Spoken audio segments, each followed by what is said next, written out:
Hi friends, welcome to our channel Ramana sports analysis. Friends, ఈ వీడియోలో మనం డిస్కస్ చేయబోయే విషయం ఏంటంటే లేటెస్ట్ గా కొన్ని ఇంట్రెస్టింగ్ ట్రేడ్ రూమర్స్ అయితే బయటకు వస్తున్నాయి. దాని గురించి అయితే ఈ వీడియోలో చూద్దాం. ఫ్రెండ్స్, మన ఛానల్లో ఐపీఎల్ పై వచ్చే చిన్న పెద్ద అప్డేట్ ఏది కూడా మిస్ అవ్వకుండా ఉండాలంటే ఇప్పుడే మన యూట్యూబ్ ఛానల్ కి అయితే సబ్స్క్రైబ్ చేసుకోండి, పక్కనే ఉన్న బెల్ ఐకాన్ అయితే క్లిక్ చేయండి. మరెందుకు లేట్ ఫ్రెండ్స్, ఈ వీడియోలోకి అయితే వెళ్ళిపోదాం. నిన్న మొన్నటి వరకు బిగ్ నేమ్స్ బిగ్ ప్లేయర్స్ మీద మాత్రమే ట్రేడ్ రూమర్స్ అయితే వచ్చాయి. కానీ ప్రస్తుతం అన్క్యాప్డ్ యంగ్ టాలెంటెడ్ ప్లేయర్స్ మీద కూడా ఫ్రాంచైజీలు అయితే కొంత దృష్టి అయితే పెట్టాయి. వాళ్ళని టీంలోకి తీసుకుని స్క్వాడ్ ని స్ట్రెంథెన్ చేసుకోవాలని చూస్తున్నారు. మరి ప్రస్తుతం అలాంటి ట్రేడే ఒక క్యాప్డ్ అన్క్యాప్డ్ ప్లేయర్ మధ్య అయితే రెండు ఫ్రాంచైజీలు ఒప్పుకుంటే ఇది ఫ్యూచర్లో జరిగే అవకాశం అయితే ఉంది. ప్రస్తుతం పంజాబ్ టీం వాళ్ళ టీంలో ఉన్న ఆస్ట్రేలియన్ ఆల్రౌండర్ అయిన మార్కస్ స్టైనిస్ ని ఢిల్లీ టీంకి ఇచ్చేసి ఢిల్లీ టీంలో ఉన్న అశుతోష్ శర్మని వాళ్ళ టీంలోకి తీసుకోవాలని ఒక ట్రేడ్ ఆఫర్ని అయితే చేశారు Stoinis, Ashutosh Sharma.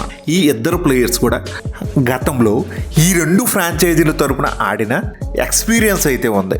Ashutosh Sharma middle order, lower middle ఆర్డర్లో ఆడగలిగి హార్డ్ హిట్టింగ్ బ్యాట్స్మెన్. అటు పంజాబ్ ఇటు ఢిల్లీ రెండు ఫ్రాంచైజీలు కూడా అశుతోష్ శర్మని అయితే లోయర్ మిడిల్ ఆర్డర్లో ఒక ఫినిషర్గా అయితే ఆడించారు. ఇక్కడ ఈ పొజిషన్లో విపరీతమైన ప్రెజర్ ఉన్న ఈ యంగ్స్టర్ అయితే మాత్రం సక్సీడ్ అవ్వడం అయితే జరిగింది. టోటల్ తన ఐపీఎల్ కెరియర్లో చూసుకుంటే ఆడింది 24 మ్యాచ్లు, 393 పరుగులు అయితే చేశాడు. స్ట్రైక్ రేట్ చూసుకుంటే 163.75 అయితే ఉంది. అందులో 2 హాఫ్ సెంచరీలు అయితే ఉన్నాయి. మరి ప్రస్తుతం పంజాబ్ టీం లోయర్ మిడిల్ ఆర్డర్లో ఉన్న ఇష్యూస్ని సాల్వ్ చేసుకోవాలని చూస్తున్నారు. వాళ్ళకి అక్కడ నెంబర్ 6 పొజిషన్లో శశాంక్ సింగ్ రూపంలో ఒక మంచి సాలిడ్ ఫినిషర్ అయితే ఉన్నాడు. మరి తనకి తోడుగా గత 2024 సీజన్లో చక్కగా ఆడిన అశుతోష్ శర్మని మళ్ళీ తిరిగి పంజాబ్ టీంలోకి తీసుకోవాలని చూస్తున్నారు.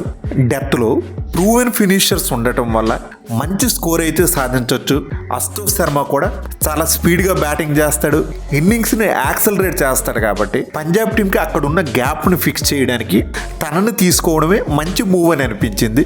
పంజాబ్ టీం అడగగానే అంత ఈజీగా ఢిల్లీ టీం అశుతోష్ శర్మని వదులుకోవడానికి సిద్ధంగా అయితే లేదు.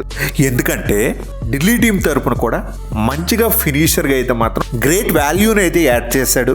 అన్లెస్ ఏదైనా పంజాబ్ టీం అయితే అశుతోష్ శర్మకి స్ట్రాంగ్ ఫైనాన్షియల్ ఆఫర్ ఇస్తే మాత్రం ఇది జరిగే అవకాశం అయితే ఉంది. క్రేజీ ప్లేయర్స్ కోసం ఫ్రాంచైజీలు పైకి ఇచ్చిన అమౌంట్తో పాటు బ్యాక్ ఎండ్లో కూడా కొంత అమౌంట్ అంటూ చెల్లిస్తాయి. గతంలో హార్దిక్ పాండ్యా ట్రేడ్ విషయంలో కూడా ఇలాంటి బ్యాక్ ఎండ్ అమౌంటే 100 కోట్లు ఇచ్చారు, 150 కోట్లు ఇచ్చారంటూ అప్పుడు తెర మీదకి అయితే వచ్చింది. ప్లేయర్స్ వైజ్గా చూసుకుంటే ఇద్దరు కూడా గుడ్ ఎక్సలెంట్ ప్లేయర్స్. ఎవరు ఏ టీంకి వెళ్ళినా రెండు టీమ్స్ కూడా యూస్ఫుల్గా అయితే ఉంటారు. అశుతోష్ శర్మ కంటే మార్కస్ స్టైనిస్ అయితే మాత్రం ఢిల్లీ టీంకి వస్తే ఆ టీంకి అయితే బెటర్ అడ్వాంటేజ్ అయితే కలగబోతుంది. స్టైనిస్ అయితే మాత్రం ఒక genuine match winner, genuine allrounder. Stoinis రావడం వల్ల బ్యాటింగ్ డెప్త్తో పాటు బౌలింగ్ విభాగం కూడా మరింత స్ట్రెంథెన్ అయితే అవుతుంది. ఒకవేళ స్టైనిస్ ఢిల్లీ టీంలోకి వస్తే ఢిల్లీ టీంకున్న ఓపెనింగ్ ప్రాబ్లం కూడా సాల్వ్ చేసుకోవచ్చు. ప్రస్తుతం ఢిల్లీ టీంకి మిడిల్ ఆర్డర్లో ఆడుతున్న కేఎల్ రాహుల్ని ఓపెనింగ్ పుష్ చేసి స్టైనిస్ని అయితే మిడిల్ ఆర్డర్లో అయితే ఆడించుకోవచ్చు. ఆ సీజన్లో పంజాబ్ టీం అయితే స్టైనిస్ని ఫినిషింగ్లో అయితే ఆడించారు, కానీ మిడిల్ ఆర్డర్లో ఆడించుకొని ఉంటే మాత్రం మోర్ అడ్వాంటేజ్ని అయితే పొందేవాళ్ళు. ఈ 2025 సీజన్లో ఫినిషర్గా స్టైనిస్ చూసుకుంటే 13 మ్యాచ్లు ఆడి 160 పరుగులు అయితే చేశాడు. స్ట్రైక్ రేట్ చూసుకుంటే 186 అయితే ఉంది. గతంలో స్టైనిస్ అయితే ఎల్ఎస్జి టీం తరపున ఆడేటప్పుడు మిడిల్ ఆర్డర్లో ఆడి ఆ టీంకి అయితే మాత్రం కొన్ని గ్రేట్ వాల్యుబుల్ నాక్స్ని అయితే ఆడాడు. ఇక్కడ స్టైనిస్ని ఢిల్లీ టీంకి ఇవ్వడానికి పంజాబ్ టీం కూడా ఒక స్ట్రాటజీని అయితే ప్లే చేస్తుంది. ప్రస్తుతం పంజాబ్ టీంలో మిచెల్ వోన్ అనే ఆస్ట్రేలియన్ స్పిన్ బౌలింగ్ ఆల్రౌండర్, చాలా మంచి పొటెన్షియల్ ఉన్న టాలెంటెడ్ ప్లేయర్. లాస్ట్ టైం మ్యాక్స్వెల్కి ఇంజూరీ అయ్యేటప్పుడు తనకి రీప్లేస్మెంట్గా అయితే పంజాబ్ టీం తీసుకున్నారు. ప్రస్తుతం తననే ఫ్యూచర్లో ఉపయోగపడతాడు, చక్కగా గ్రూమ్ చేసుకుందామని పంజాబ్ టీం మేనేజ్మెంట్ అయితే భావిస్తుంది. మిచెల్ వోన్ చూసుకుంటే బిగ్ బ్యాష్ లీగ్లో టాప్ రన్ స్కోరర్గా అయితే ఉన్నాడు. అలాగే MLC లీగ్లో కూడా అద్భుతంగా అయితే పెర్ఫామ్ చేశాడు. సో మరి అందువల్ల పంజాబ్ టీం అయితే తనకి రిటెన్షన్లో స్థానం కల్పించి అలాగే టీంకి మరొక యూస్ఫుల్ ప్లేయర్ అయిన అశుతోష్ శర్మని తీసుకుని మార్కస్ స్టైనిస్ని ఢిల్లీ టీంకి ఇచ్చేసిన ఫైనాన్షియల్గా కూడా పంజాబ్ టీం వాళ్ళ పర్స్కి అయితే బడ్డెన్ అయితే తగ్గుతుంది.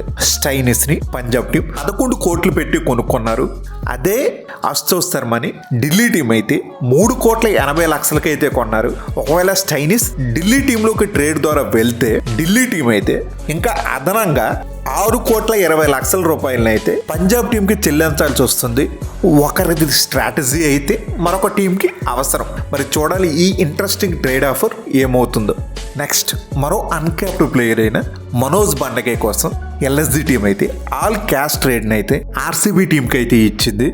Manoj Bhandage multi utility player, మంచి allrounder. Last couple of years నుంచి తను RCB టీం తరపున అయితే ఉంటున్నాడు. బట్ RCB టీం అయితే తనకి పెద్దగా అవకాశాలు అయితే కల్పించట్లేదు. ఈ సీజన్లో జస్ట్ ఒక్క మ్యాచ్లో తనకి ఛాన్స్ అయితే ఇచ్చారు. RCB టీంలో మంచి లోకల్ ప్లేయర్ మనోజ్ బండగే ఉన్నా తనని అన్యూజ్డ్గా అయితే ఉంచేశారు. Karnataka local T20 domestic format అయిన మహారాజా T20 ట్రోఫీలో 2024 సీజన్లో మనోజ్ బండగే అయితే మైసూర్ వారియర్స్ టీం టైటిల్ గెలవడంలో కీ రోల్ అయితే పోషించాడు. మరి ఆ సీజన్లో చూసుకుంటే 12 ఇన్నింగ్స్లో 292 పరుగులు అయితే చేశాడు. మ్యాసివ్ స్ట్రైక్ రేట్ అయితే ఉంది 213.14. అలాగే 8 వికెట్లు అయితే తీశాడు. మరి ప్రస్తుతం Lucknow team middle order bowling lineup అయితే ఇన్కన్సిస్టెంట్గా ఉండటం వల్ల సో మరి ఇలాంటి యంగ్స్టర్ని టీంలోకి తీసుకుంటే మంచి రిజల్ట్స్ ఇస్తాడని లక్నో టీం అయితే భావిస్తుంది. అందుకే పండగే కోసం అయితే ట్రేడ్ ఆఫర్ని అయితే చేశారు. లాస్ట్ 2 ఇయర్స్ నుంచి చూసుకుంటే KKR టీంకి రింకు సింగ్ నుంచి అంత మంచి రిటర్న్స్ అయితే రావట్లేదు. ఓవరాల్ తన IPL కెరియర్లోనే ఆల్ టైమ్ బెస్ట్ సీజన్ అయిన 2023 సీజన్, ఆ సీజన్ తర్వాత లాస్ట్ 2 ఏళ్ల నుంచి బ్యాక్ టు బ్యాక్ సీజన్స్లో రింకు సింగ్ అయితే స్ట్రగుల్ అవ్వడం అయితే చూస్తున్నాం. IPLలో రింకు సింగ్ ఇప్పటి వరకు ఒక్క KKR టీం తరపున మాత్రమే ప్రాతినిధ్యం అయితే వహించాడు. ఈ యంగ్స్టర్ని KKR టీం స్కౌటింగ్ టీమే గుర్తించి తనని బ్యాక్ చేసి అవకాశాలు ఇచ్చి ఒక స్టార్ ప్లేయర్లా అయితే మార్చడం అయితే జరిగింది. రింకు సింగ్ కూడా KKR టీంకి చాలా loyal player. IPL 2025 mega auction టైంలో రింకు సింగ్ని అయితే KKR టీం 11 కోట్లు పెట్టి ముందుగానే ఆక్షన్ టేబుల్ మీద రాకుండానే రిటైన్ చేసుకోవడం అయితే జరిగింది. ప్రస్తుతం రింకు సింగ్ విషయంలో RR, SRH ఈ 2 ఫ్రాంచైజీలు అయితే గట్టిగా అయితే ప్రయత్నం చేస్తున్నాయి. ఫ్యూ వీక్స్ ముందు నితీష్ రాణా కోసం KKR టీం RR టీంతో ఒక క్యాష్ ట్రేడ్ అయితే అడిగింది. సో మరి ఇప్పుడు RR టీం నితీష్ రాణాని KKR టీంకి ఇచ్చేయడానికి సిద్ధంగా అయితే ఉంది. దానికి బదులుగా RR టీం అయితే KKR టీంలో ఉన్న రింకు సింగ్ కావాలని ట్రేడ్ ఆఫర్ చేయడం అయితే జరిగింది. ఇక్కడ KKR టీం క్యాష్ ట్రేడ్ని అడుగుతుంటే RR టీం ప్లేయర్ ట్రేడ్ని అయితే డిమాండ్ చేస్తుంది. సో మరి ఇది జరిగే అవకాశాలు అంతగా అయితే కనిపించట్లేదు. దీనికంటే బెటర్ ఆఫర్ని అయితే మాత్రం SRH టీం అయితే KKR టీంకి అయితే ఇస్తుంది. SRH టీం వాళ్ళ టీంలో ఉన్న ఇషాన్ కిషాన్ని KKR టీంకి ఇచ్చేసి KKR టీంలో ఉన్న రింకు సింగ్ని వాళ్ళ టీంలోకి తీసుకోవాలని చూస్తున్నారు. KKR టీంకి వికెట్ కీపర్, ఓపెనింగ్ పొజిషన్లో ఆడగలిగే ఒక మంచి సాలిడ్ ప్లేయర్ అయితే కావాలి. దీనికోసం వాళ్ళు డెస్పరేట్గా అయితే చూస్తున్నారు. ఈ సిచ్యువేషన్ యూజ్ చేసుకుని వాళ్ళ టీంకి కావాల్సిన ప్లేయర్ని తీసుకుందామని SRH టీం అయితే ఒక స్ట్రాటజీని అయితే ప్లే చేసింది. రింకు సింగ్ SRH టీంలోకి రావడం వల్ల ఒక మంచి జెన్యూన్ మ్యాచ్ ఫినిషర్ దొరకడమే కాదు, అది వాళ్ళ బ్యాటింగ్ లైనప్కి అయితే మరింత ఫైర్ పవర్ని అయితే యాడ్ చేస్తుంది. ఇప్పుడు వరకు రెగ్యులర్గా ఫినిషర్గా నెంబర్ 4, నెంబర్ 5 పొజిషన్లో ఆడుతున్న క్లాసన్ని అప్ ద ఆర్డర్లో ప్రమోట్ చేయడానికైతే ఇది యూస్ఫుల్గా అయితే ఉంటుంది. రింకు సింగ్ వస్తే ఫినిషర్గా అయితే సెటిల్ అవుతాడు. ఎప్పటి వరకు ఫినిషర్గా ఉన్న క్లాసన్ అప్ ద ఆర్డర్లో ఆడి మరిన్ని ఎక్కువ బాల్ ఫేస్ చేసి మరింత ఎక్కువ విధ్వంసాన్ని సృష్టించి వాళ్ళు లాస్ట్ సీజన్ IPL 2025లో నిత్యం అనుకున్న టార్గెట్గా పెట్టుకున్న ఆ 300ని అచీవ్ చేయడానికి ఇది ఉత్తమమైన మార్గమని SRH టీం అయితే భావిస్తుంది. అందుకే KKR టీంతో SRH టీం అయితే ఒక ట్రేడ్ ఆఫర్ని అయితే చేశారు. KKR టీం మేనేజ్మెంట్ కూడా దీనిపై అయితే కొన్ని ఆలోచనలు అయితే చేస్తున్నారు.